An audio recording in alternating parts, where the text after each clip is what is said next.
চলুন দর্শক, এই নিউজটি আগে দেখে আসি।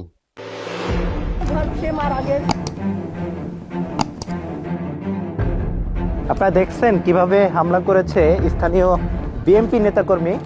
তারা সাধারণ গ্রামবাসীর উপরে কিন্তু এভাবে আক্রমণ চালায় এবং বাড়িঘরের উপরে আক্রমণ চালায়। আপনাদেরকে দেখানোর চেষ্টা করছিলাম, তাদের একটাই দোষ ছিল, তারা কেন জামাতে ভোট দিল।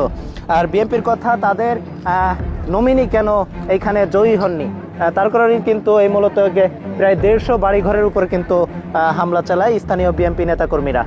বড় ছেলের ঘর সে মারা গেছে তার পর্যন্ত ছাড় দিয়েছে। তার কাছে খুব অনুরোধ করেছে যে আপনারা হচ্ছে মরা ছেলের ঘর হচ্ছে ভাঙেন না।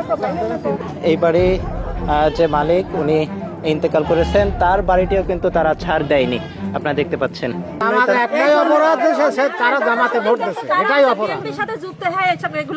দেখছেন কিভাবে হামলা করেছে, একটু দেখানোর চেষ্টা করছিলাম। পরিদর্শন করছেন এমপি মুফতি আমির হামজা সাহেব।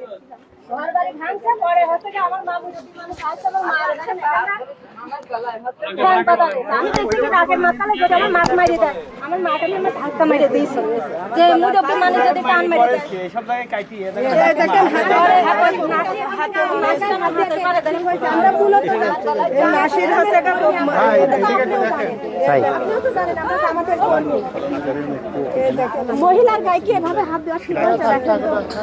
এটা কি মানুষের? আমার শ্বশুর বাড়ি হচ্ছে এটা দহ বলে আমি এখানে মার বাড়ি বেড়াতে আইছি, তারপর আমাকে ভাই হলো আপনাদের জন্য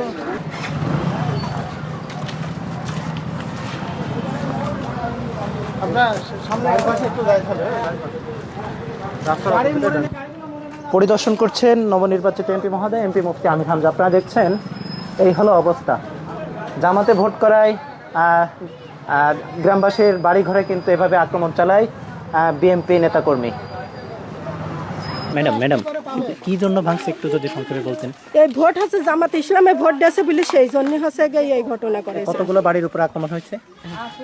তাও মেলাগুলো 100 বাড়ির উপরে 100 বাড়ির উপরে আক্রমণ করছে। কারা করছে? এরকম বিএনপি আলারা। মানে আপনারা মূলত জামাতে ভোট করছেন, এর জন্য একটাই অপরাধ, তারা জামাতে ভোট দিচ্ছে, এটাই অপরাধ। সাথে যুক্ত হয় এসব এগুলো হাতটা দেখাও, হাতটা দেখাও। আচ্ছা, আপনার অল্প একটু হাতটা একটু দেখা যায়। আপনার তো কপালেও দেখছি এখানে সেলাই করা, হাতেও সেলাই করা। আপনাদের তো সামান্য, আমরা তো দেখছি হসপিটালে আরো বড় বড় আক্রমণ আরো সাইডে আছে, আর এই উপরে আছে। আচ্ছা ঠিক আছে। আপনার ভোট করে তো আমরা মার্কেলাম বেশি। এবারে আপনি জানেন মিস্ত্রি এরা সব বাড়ি ভিতরে থেকে তো অত্যাচার করে মারা ভোট করেছে। পুরুষ পানি পড়ে না, তাদের মাথায় হাতি না, মায়েরা ঠিক এরকম বাড়ি দিয়ে মহিলাদেরও লাগে। আমার মা পিটকা চলে গেছে।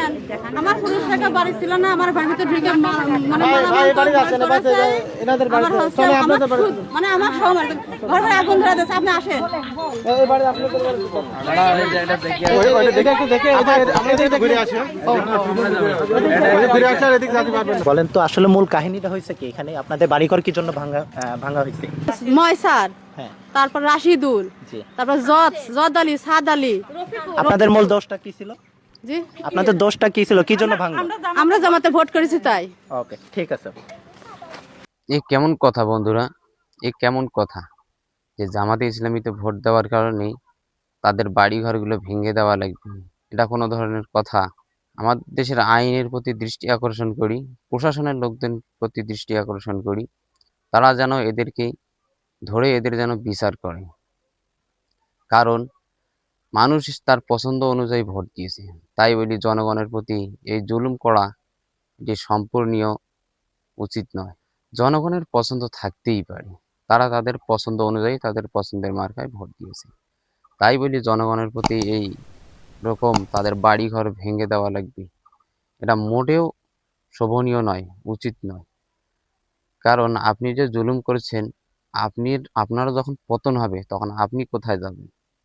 তখন ঠিক আপনারও অবস্থা ওই যে 15-16 বছর পরে যাদের অবস্থা হয়েছে, আপনারও অবস্থা কিন্তু ঠিক একই রকম হবে। সময় থাকতে নিজেকে পাল্টান এবং প্রশাসনের প্রতি দৃষ্টি আকর্ষণ করছি, এদের যেন গ্রেফতার করে এদের যেন সঠিক বিচার নিশ্চিত করে।